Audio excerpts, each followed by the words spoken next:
Hello दोस्तों, welcome to asset classes. I hope आप लोग स्वस्थ हैं, खुश हैं, अपनी तैयारी अच्छे से कर रहे हैं। हम लेकर आ गए हैं अपनी डेली करंट अफेयर सीरीज, जिसमें हम लोग पर डे की इंपॉर्टेंट न्यूज़ एमसीक्यू के माध्यम से समझेंगे और साथ-साथ में इससे जोड़कर जो भी आपके एग्जाम पॉइंट ऑफ व्यू से जुड़े हुए इंपॉर्टेंट फैक्ट्स होंगे, जिससे आपके एग्जाम में क्वेश्चन बनने के चांस रह सकते हैं, उन सभी को हम लोग डिस्कस करेंगे, डिटेल में जानेंगे। ये एक डेली करंट अफेयर सीरीज होने वाली है, जो डेली शाम को आपके अपलोड हो जाएगी इस चैनल पे। इसीलिए जो है इस चैनल को ज्वाइन कर लो, सब्सक्राइब कर लो, ताकि जो भी वीडियोज़ होंगी आगे वो अपडेट मिस ना हो आपकी। और इसके साथ-साथ में हम लोग स्टैटिक पार्ट से जोड़कर भी जो एग्ज़ाम होंगे, यूपी पीसीएस हो गया, यूपीएससी हो गया या स्टेट एग्ज़ाम में जो भी एग्ज़ाम होते हैं, उन सब से जोड़कर हम सीरीज़ लॉन्च करने वाले हैं। तो आपकी कोई भी वीडियो मिस ना हो, कोई भी अपडेट मिस ना हो, तो चैनल को सब्सक्राइब कर लो। अब बिना किसी देरी के स्टार्ट करते हैं हमारा डिस्कशन। तो सबसे पहले अगर आपको इसकी पीडीएफ चाहिए, वो मिलेगी आपको मेरे टेलीग्राम चैनल पे। लिंक मैंने दिया हुआ है डिस्क्रिप्शन में। जाकर चैनल को ज्वाइन कर लो, ताकि सारी पीडीएफ जो फ्री में अवेलेबल होंगी, वो उसी चैनल पे मैं अपलोड कर दूँगा, आपको ईज़िली वहाँ पर मिल जाएँगी, ठीक है? तो जो सबसे पहला क्वेश्चन है वो है the defence industrial cooperation road map signed between India and Germany focuses on, यानी कि अभी एक इंडिया और जर्मनी के मध्य एक रोड मैप साइन हुआ है, जो कि डिफेंस इंडस्ट्रियल कोऑपरेशन से रिलेटेड है, ठीक है? वो हमको बताना है कि इसका बेसिकली क्या फोकस है, यानी कि इसका मेन उद्देश्य क्या है, ये इन दोनों देशों के मध्य क्यों साइन हुआ है, ठीक है? तो बात ये हुई है कि अभी जो 12 जनवरी को अहमदाबाद में, ठीक है, जर्मनी के चांसलर आए भारत के विजिट पर, और वहाँ पर जो है ये समझौता हुआ। तो इसमें बेसिकली बात ये होती है, इसमें को डेवलपमेंट की यहाँ बात की गई है और को प्रोडक्शन की बात की गई है। वो किसके को डेवलपमेंट की बात की गई है? तो जो डिफेंस इक्विपमेंट्स हो गए, जो रक्षा प्लेटफ़ॉर्म्स हो गए, उनका को प्रोडक्शन, उनका जो है को डेवलपमेंट करने की यहाँ दोनों देशों ने बात की है, सहमति दर्ज की है, ठीक है? यहाँ पर बात ये हुई, तो बेसिकली जो सबमरीन टेक्नोलॉजीज़ होती हैं, इसके साथ-साथ में जो हेलीकॉप्टर ऑब्स्टेकल अवॉइडेंस सिस्टम होते हैं, ठीक है? फिर काउंटर यूएवी सिस्टम हो गए, फिर इसके साथ जो जॉइंट एयर और नेवल एक्सरसाइज़ेज़ होती हैं, इन सब पर जो है यहाँ पर बात की गई, चर्चा की गई, किस तरीके से जो है जर्मनी और इंडिया मिलके सहयोग करेंगे और डिफेंस इक्विपमेंट को जो है वो बढ़ावा देंगे, ठीक है? तो इसका सही आंसर क्या हुआ? ऑप्शन नंबर ए, टेक्नोलॉजी पार्टनरशिप्स, को डेवलपमेंट एंड को प्रोडक्शन ऑफ डिफेंस प्लेटफॉर्म, ठीक है? यानी कि तकनीकी साझेदारी, सह विकास और रक्षा प्लेटफॉर्म का सह निर्माण करने की यहाँ पर बात की गई है दोनों देशों के मध्य में। थोड़ा-सा डिटेल जानते हैं। तो बात ये हुई है कि जो जर्मनी के चांसलर हैं, ठीक है? मिस्टर फ्रेडरिक मर्ज, ठीक है? ये भारत के विजिट पर आए, और ये भारत के विजिट पर 12 से 13 जनवरी 2026 को जो है ये आते हैं, ठीक है? इसी विजिट के दौरान इस तरीके के समझौते होते हैं, किस तरीके से जो है भारत और जर्मनी डिफेंस इक्विपमेंट्स को मजबूती देने के लिए, डिफेंस टेक्नोलॉजी को मजबूती देने के लिए ये समझौता कर रही है, ठीक है? एक और इम्पोर्टेंट फैक्ट आपके लिए ज़रूरी हो जाएगा यहाँ पर। तो बेसिकली बात ये है कि जो भारत और जर्मनी है, वो 25 साल का स्ट्रेटेजिक पार्टनरशिप यहाँ पर अपना पूरा कर रहे हैं, यानी कि 2025 में स्ट्रेटेजिक पार्टनरशिप के 25 साल यहाँ पर पूरे हो जाते हैं। इसके साथ-साथ में 2026 में एक और यहाँ पर अचीवमेंट होती है, जो डिप्लोमैटिक रिलेशन है दोनों देशों के मध्य में, उसके 75 साल जो है कंप्लीट हो जाते हैं, ठीक है? अगर आप मेंस हैंड राइटिंग में इसका यूज़ करना चाहते हैं, तो इस फैक्ट को आप यूज़ कर सकते हैं। किस तरीके से दोनों देशों की जो बायलैटरल जो रिलेशंस है, वो किस तरीके से मजबूती की तरफ बढ़ रहे हैं और कितने साल हो चुके हैं, कितने साल पुराना रिश्ता है दोनों देशों के मध्य में, ठीक है? तो इसी रिश्ते को और मजबूती देने के लिए चांसलर आए, और हमारे भारत के प्रधानमंत्री के साथ उन्होंने विजिट करी और कुछ समझौतों पर यहाँ पर बात की गई है, ठीक है? थोड़ा-सा जानते हैं कि इन समझौतों में क्या-क्या इंपॉर्टेंट हो सकता है आपके एग्ज़ाम पॉइंट ऑफ व्यू से। तो यहाँ पर देखो, बेसिकली बात हमने अभी जो करी है, डिफेंस और सिक्योरिटी पर यहाँ पे बात की जाती है, ठीक है? और यहाँ पर एक डिक्लेरेशन पर साइन हुआ, जो था intend to develop defence industrial cooperation road map, ठीक है? यानी कि defence industrial cooperation road map को यहाँ पर बनाने की यहाँ बात की जाती है। इस तरीके से हमने पिछले स्लाइड में चर्चा करी कि किस तरीके से जो सबमरीन्स हो गई और हेलीकॉप्टर्स हो गए, यूएवी सिस्टम हो गया, उसके साथ में नेवल एक्सरसाइज हो गई, उन पर जो है वो योगदान देने के लिए दोनों देश किस तरीके से आगे बढ़ रहे हैं। फिर इसके बाद इसका फोकस एरिया क्या रहने वाला है, तो ये एक टेक्नोलॉजी की पार्टनरशिप होगी, यानी कि टेक्नोलॉजी के क्षेत्र में जो है ये पार्टनरशिप की गई है, जिसमें को डेवलपमेंट किया जाएगा दोनों देशों के मध्य, और को प्रोडक्शन होगा, जो कि डिफेंस प्लेटफॉर्म होंगे, ठीक है? डिफेंस प्लेटफॉर्म का को डेवलपमेंट और को प्रोडक्शन यहाँ पर बात की गई है, ठीक है? यहाँ पर आप देख सकते हैं ये किस तरीके से फ्रेडरिक मर्ज हैं, और ये हमारे देश के प्रधानमंत्री जी हैं, किस तरह पतंग उड़ा रहे हैं, ठीक है? अब आगे बढ़ते हैं, तो अगला जो है थोड़ा और जानते हैं क्या-क्या चीज़ें इसमें बोली गई हैं। तो यहाँ पर देखो, जर्मनी ने ना कुछ चीज़ों पर अपना पार्टिसिपेशन देने के लिए जो है वो एग्रीमेंट दिया है कि हम जो है इसमें शामिल होना चाहते हैं। तो वो कौन-कौन सी एक्सरसाइज़ है वो भी याद रखो। तो एक तो सबसे पहले होगी मिलान, जो है बेसिकली जो है विश्व की सबसे बड़ी मल्टीलेटरल नेवल एक्सरसाइज़ है, ठीक है? इंपॉर्टेंट फैक्ट आपके लिए हो जाएगा कि मिलान जो है बेसिकली एक नेवल एक्सरसाइज़ हो गई। इसको हम डिटेल में कभी चर्चा कर लेंगे कि क्या, कि हम मिलिट्री एक्सरसाइज़ पे बात करेंगे, तो ये बेसिकली कौन-सी है, इसमें क्या-क्या चीज़ें होती हैं। उसके बाद समझो, यहाँ पर जो है एक नेवल सिम्पोजियम पर जो है यहाँ पर बात की गई, जो इंडियन ओशन से रिलेटेड है। बेसिकली ये क्या है, तो ये बेसिकली जो है ये एक नौसेना प्रमुखों का एक मंच होता है। इसमें जो है बेसिकली नौसेना प्रमुख जो है आके बैठते हैं, चर्चा करते हैं, किस तरीके से इंडियन ओशन का जो क्षेत्र है, उस पे मजबूती लाई जा सके, उसको जो है और ये जो है डिफेंस के मामले में जिसको मजबूती दे सकते हैं, तो इन सब मामलों पर यहाँ पे चर्चा की जाती है। इसके बाद जो है एयर कॉम्बैट एक्सरसाइज होती है तरंग शक्ति, ठीक है? उस पे भी जो है भारत और जर्मनी ने सहमति दर्ज की है कि जर्मनी भी जो है इसमें पार्टिसिपेट कर सकता है, ठीक है? ये जो है भारत का पहला मल्टीलेटरल एयर कॉम्बैट एक्सरसाइज है, ठीक है। इंपॉर्टेंट चीज़ होगी तरंग शक्ति एक भारत की पहली मल्टीलेटरल यानी कि बायलैटरल नहीं है, इसमें कई सारे देश शामिल हैं। मल्टीलेटरल एक एयर कॉम्बैट एक्सरसाइज है, ठीक है, याद रखना। फिर ट्रेड इकोनॉमी पे क्या-क्या बातें होती हैं, तो बेसिकली यहाँ पर जो है एग्रीमेंट हुआ जो सप्लाई चेन रेजिलियंस को जो है वो मजबूत करेगा। अब बात ये है कि देखो कुछ चीज़ें ऐसी होती हैं कि जो अगर मान लो हम मोबाइल फ़ोन बना रहे हैं, ठीक है? तो उसके लिए हमको चिप की ज़रूरत पड़ेगी और चिप बनेगी सेमीकंडक्टर से। तो ये दोनों देश मिलके जो है एक-दूसरे का सहयोग करेंगे, किस तरीके से जो है सेमीकंडक्टर प्रोवाइड कराया जाए, भारत जो है चिप का निर्माण करे, फिर ये फ़ोन जो है वो बेचे जाएँ दोनों देशों में। तो इस तरीके से दोनों देश मिलके जो है इकोनॉमी को भी मजबूत करने की यहाँ पर बात कर रहे हैं। फिर यहाँ पर वीज़ा और मोबिलिटी की बात करते हैं, तो यहाँ पर जो है वीज़ा फ्री ट्रांज़िट फैसिलिटी यहाँ पर दी जाएगी, जो कि इंडियन पासपोर्ट होल्डर्स हैं। अब visa free transit facility basically है क्या? तो बात ये होती है कि जब आप किसी एक देश से दूसरे देश में जा रहे होते हैं, यानी कि ए पॉइंट से आप अगर बी पॉइंट जा रहे होते हैं, तो यहाँ पर आपको कुछ देर के लिए कुछ हॉल्ट करना पड़ता है, ठीक है?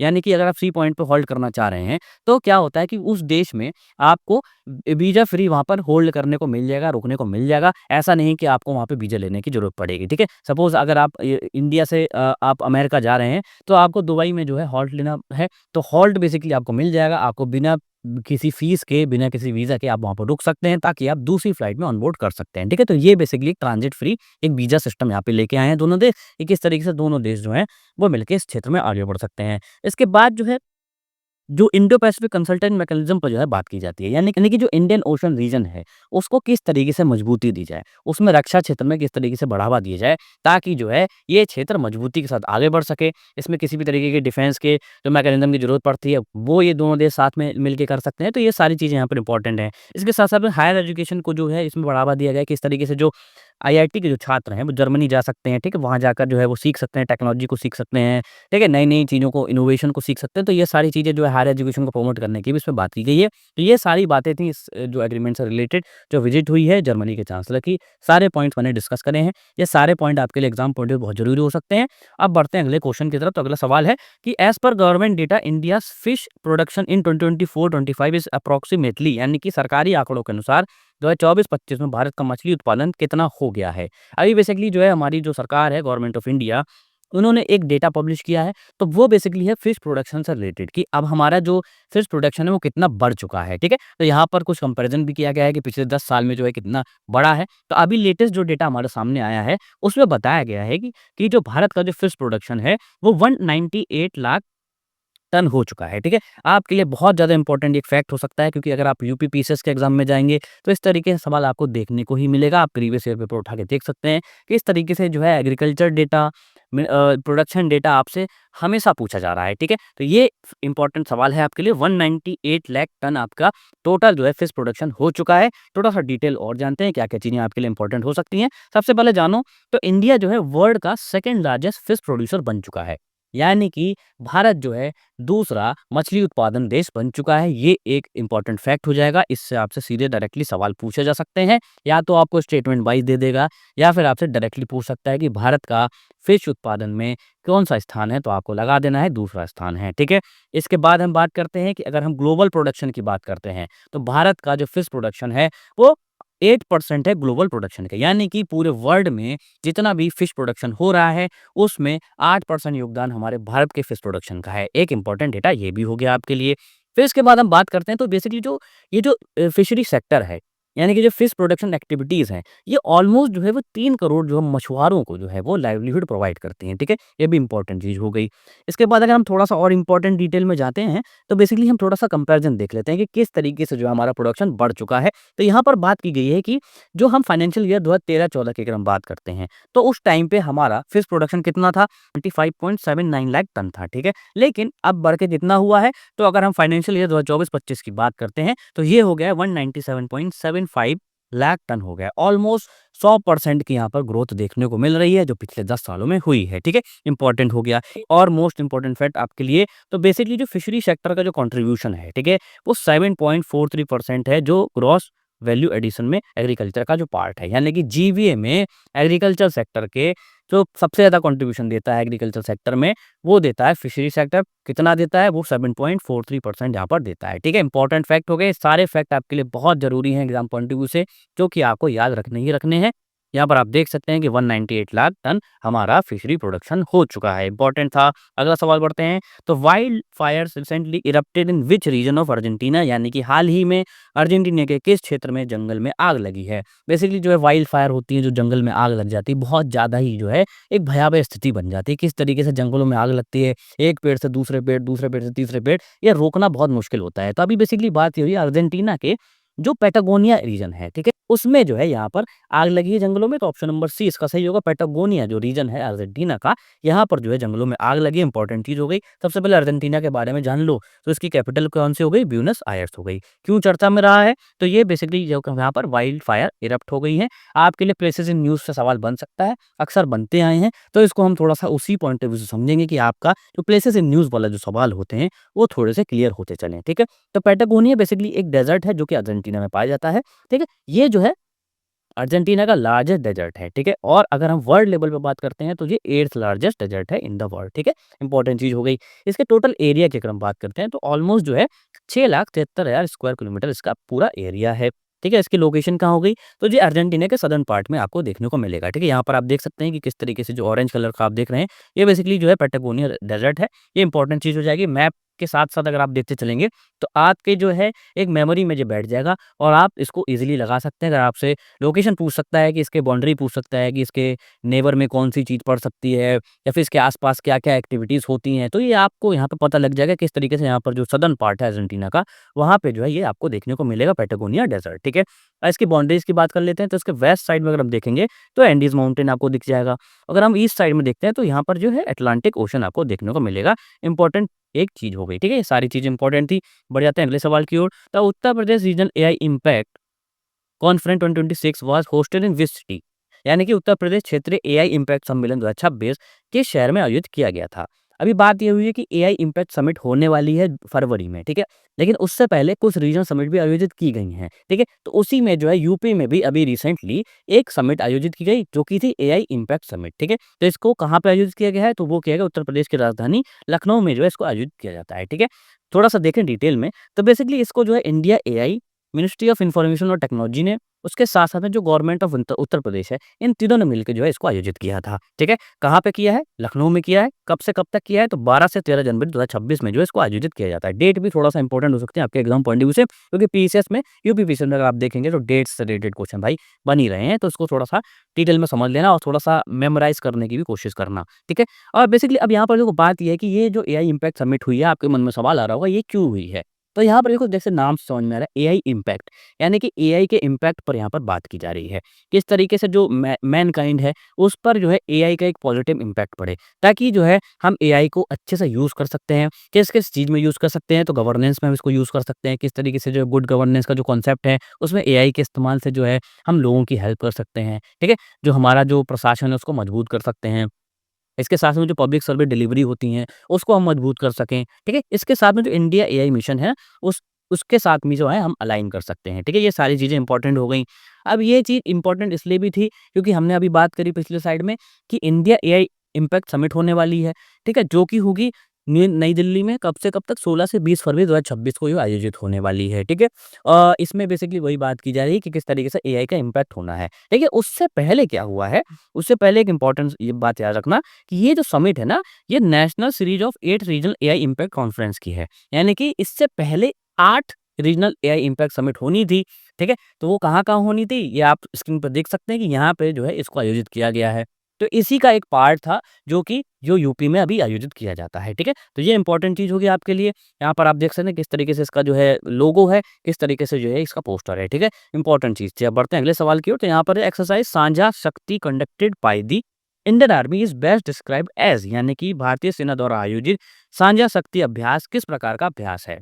बेसिकली बात ये है कि जो सिविल फोर्सेस हैं, यानी कि जो पुलिस हो गई, तो भारत की जो आपदा प्रबंधन जो फोर्सेस हैं, जैसे एनडीआरएफ हो गई, एसडीआरएफ हो गई, ये सभी मिलके जो हैं, जो लोकल पुलिस हो गई, इनके साथ मिलके काम कर सकें, ताकि जो है अगर सिटिज़न को कोई दिक्कत आती है, कोई आपदा आ जाती है या फिर कोई भी ऐसी परेशानी आती है जिससे कि जो है निकलना थोड़ा-सा मुश्किल हो जाता है, उसमें जो है ये दोनों मिलके जो है काम कर सकें। इसीलिए जो है इसको मजबूती देने के लिए इस तरीके से एक एक्सरसाइज को आयोजित किया जाता है। तो ये बेसिकली कौन-सी एक्सरसाइज थी, तो ये थी मिलिट्री सिविल फ्यूजन एक्सरसाइज, ठीक है? यानी कि सैन्य नागरिक समन्वय अभ्यास था, इसमें कि जो है सैन्य फोर्सेस और जो सिविल फोर्सेस जैसे कि पुलिस हो गई, ये सारे मिलके जो है काम करते हैं, सीखते हैं किस तरीके से जो है कोलैबोरेशन कर सकें और ज़्यादा से ज़्यादा आउटपुट निकाल सकें, ठीक है? तो इसका ऑप्शन नंबर सी याद रखना। और ये बेसिकली कौन सी एक्सरसाइज थी? तो इसका नाम था साझा शक्ति, ठीक है? कंडक्टेड किसके द्वारा की जा रही थी? तो इंडियन आर्मी के द्वारा कंडक्ट की जा रही थी।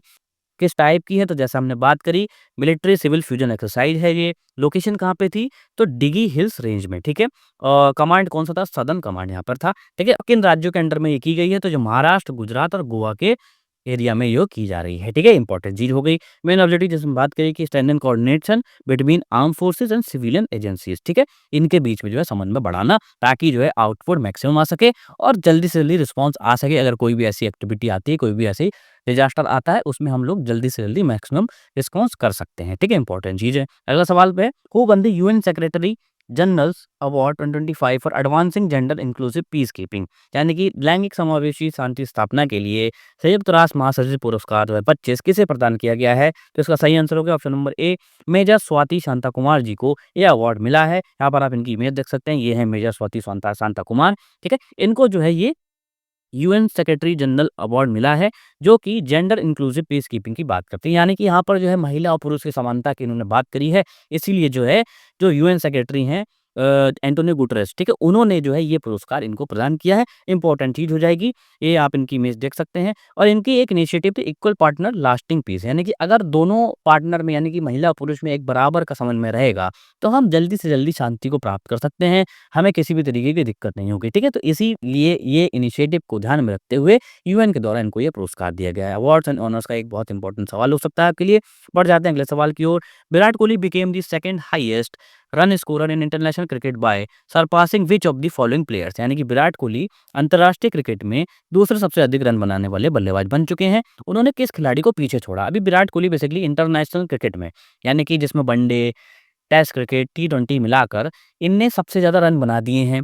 अब वो दूसरे नंबर के खिलाड़ी बन चुके हैं, ठीक है? उन्होंने अभी रिसेंटली जो है श्रीलंका के कुमार संगकारा को सरपास किया है, यानी कि ये पहले दूसरे नंबर पे थे, विराट कोहली तीसरे पे थे। अभी उन्होंने लेटेस्ट जो 12 जनवरी को इंडिया न्यूजीलैंड की जो सीरीज हो रही है अभी, वहाँ पर जो है वो अच्छे 96 रन की पारी खेली और उसमें जो है उन्होंने इनको सरपास करके ये दूसरे स्थान पर आ गए हैं, ठीक है? यहाँ पर जो है ये सेकंड हाईएस्ट रन स्कोरर बन चुके हैं, जो कि इंटरनेशनल क्रिकेट में है। याद रखना, पूरे इंटरनेशनल क्रिकेट करियर की बात हो रही है, यहाँ पे किसी एक पर्टिकुलर फॉर्मेट की बात नहीं हो रही है, ठीक है? तो इन्होंने कुमार संगकारा को सरपास किया है। और इनसे आगे अब कौन है? तो ऑब्वियस सी बात है, जो क्रिकेट के भगवान हैं सचिन तेंदुलकर साहब, वही जो है अभी नंबर 1 पे काबिज हुए हैं। उनके जो है टोटल रन कितने हैं? 34,357 रन है, ठीक है? एक पहाड़ जैसा उनका स्कोर उन्होंने बना रखा है, ठीक है? बड़ोदरा में विराट कोहली ये जो रिकॉर्ड तोड़ा है, श्रीलंका के जो संगकारा हैं, ठीक है? और इन्होंने जो है बेसिकली अब इनके कितने रन हो गए हैं? तो टोटल अभी रन हो गए हैं 28,068 रन इनके हो चुके हैं, ठीक है? यहाँ पर आप देख सकते हैं किंग कोहली हैं, यहाँ पर सचिन तेंदुलकर जी हैं, इनके 34,000 के आसपास रन हैं। फिर दूसरे नंबर पे हमारे विराट कोहली साहब आ चुके हैं, ठीक है? इंपॉर्टेंट सवाल था, पढ़ते हैं अगले सवाल की ओर। तो Italy honoured Goa based industrialist Srinivas Dempo with which of the following prestigious civilian award? Basically बात ये हुई है कि अभी इटली ने एक उद्योगपति हैं गोवा के, उनका नाम है श्रीनिवास डेम्पू जी, ठीक है? उनको एक अवार्ड से सम्मानित किया है। अब क्यों किया है? तो बेसिकली बात ये है कि इन्होंने जो इटली के सिविलियंस हैं, उनके लिए बहुत ज़्यादा एक सपोर्ट प्रोवाइड किया। ये बेसिकली जो है एक इंडिविजुअल डिप्लोमेसी को जो है प्रमोट कर रहे हैं, ताकि इटली और भारत के जो मजबूत संबंध हैं, उसमें और ज़्यादा थोड़ी मजबूती आए।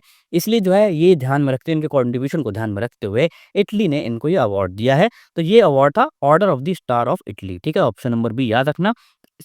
ट्विस्ट करके भी आपसे क्वेश्चन पूछ सकता है कि ये अवार्ड जो है किसको दिया है? तो ये दिया है श्रीनिवास डेम्पो जी को, ठीक है? याद रखना, ठीक है? इनका जो बेसिकली जो है इसको बेसिकली नाम था कैवेलियर डीएल ऑर्डिनो डेला स्टेला डी इटालिया, थोड़ा-सा अजीब-सा नाम है, लेकिन आप सिंपल भाषा में याद रख लेना कि night of the order of the star of Italy इनका जो है ये अवार्ड इनको मिला है, ये हैं श्रीनिवास डेम्पो जी, इसलिए जो है इनको ये अवार्ड मिला है। तो अगला सवाल है, the United Nations has declared which year as the international year for rangelands and pastoralist, ठीक है? यानी संयुक्त राष्ट्र ने किस वर्ष को रेंजलैंड्स और पशुपालकों का अंतर्राष्ट्रीय वर्ष घोषित किया है? तो वो किया है 2026 को, ठीक है? ईयर 2026 को जो है यूएन ने इस तरीके का जो है ईयर घोषित किया है। तो बेसिकली बात यही है कि जो ग्लोबल अटेंशन लेके आना, किस तरीके से जो नेग्लेक्टेड ग्रासलैंड्स हैं, ठीक है? और जो सवानाज़ हैं और जो रेंजलैंड्स हैं, उनको जो है हाइलाइट में लाना कि ये भी जो है एक इम्पोर्टेंट पार्ट है हमारे इकोसिस्टम का, ताकि इनको नेग्लेक्ट ना किया जा सके और इन पर भी जो है लोगों की नज़र बनी रहे, ठीक है? तो ये बेसिकली जो है क्लाइमेट एक्शन को जो है ये आगे बढ़ाते हैं और किस तरीके से फॉरेस्ट सेंटरिंग और जो इग्नोरिंग जो equally vital non forest ecosystem होते हैं ना, उनको थोड़ा-सा हाइलाइट में लाने की बात करते हैं ताकि इनका भी जो कंज़र्वेशन अच्छे से हो सके, लोग अवेयर हो सकें और इसको भी जो है प्रोटेक्ट कर सकें, ठीक है? तो 2026 को इस तरीके का ईयर घोषित किया है। बढ़ते हैं अगले सवाल की ओर। National youth day is celebrated every year on January 12 in India to commemorate the birth anniversary of whom? यानी कि भारत में राष्ट्रीय युवा दिवस हर वर्ष 12 जनवरी को मनाया जाता है। वो किस महान व्यक्तित्व की जयंती के उपलक्ष्य में मनाया जाता है? सबसे पहले तो याद रखो कि नेशनल यूथ डे कब मनाया जाता है, तो वो मनाया जाता है 12 जनवरी को, ठीक है? आपसे डायरेक्टली क्वेश्चन पूछेगा, यूपी पीसीएस वाले तो भैया इसको नोट डाउन कर लेना कि 12 जनवरी को नेशनल यूथ डे मनाया जाता है, ठीक है? किसकी याद में, यानी कि कौन ऐसा महान व्यक्तित्व था? तो वो थे स्वामी विवेकानंद जी, ठीक है? इनका जन्म हुआ था 12 जनवरी 1863 को, ठीक है? यानी कि 12 जनवरी 1863 को ये पैदा हुए। इन्हीं की याद में जो है नेशनल यूथ डे मनाया जाता है। ये इंपॉर्टेंट आपके लिए फैक्ट हो जाएगा, ठीक है? और ये बेसिकली जो है ये कब किया गया डिक्लेयर? तो ये किया गया 1984 में गवर्नमेंट ऑफ इंडिया के द्वारा कि हर साल जो है 12 जनवरी को नेशनल यूथ डे मनाया जाएगा, ठीक है? इसमें बेसिकली जो है वो यूथ को जो है वो इंस्पायर करना कि किस तरीके से जो इनकी वैल्यूज़ हैं, किस तरीके से लीडरशिप स्किल है वो हम इम्प्रूव कर सकें, ताकि जो है हम अपने जीवन को अच्छा कर सकें, अपने जो है स्किल को एनहांस कर सकें। तो ये सारी चीज़ें जो है इनके लिए इम्पोर्टेंट है, ठीक है? तो ये चीज़ इम्पोर्टेंट हो सकती है आपके लिए। और ये जो नेशनल यूथ डे है ना, ये प्रमोट करता है नेशन बिल्डिंग यूथ को, ताकि एम्पावरमेंट हो सके और जो हमारा विकसित भारत का जो विज़न है 2047 को, इसमें मजबूती मिल सकती है, ठीक है? ये इंपॉर्टेंट चीज़ हो गई। तो इस सेशन में इतना ही था। अगर आपको वीडियो अच्छा लगा हो, चैनल को सब्सक्राइब कर लेना, वीडियो को शेयर करो ज़्यादा से ज़्यादा। मिलते हैं नेक्स्ट वीडियो में। Thank you so much. Bye bye.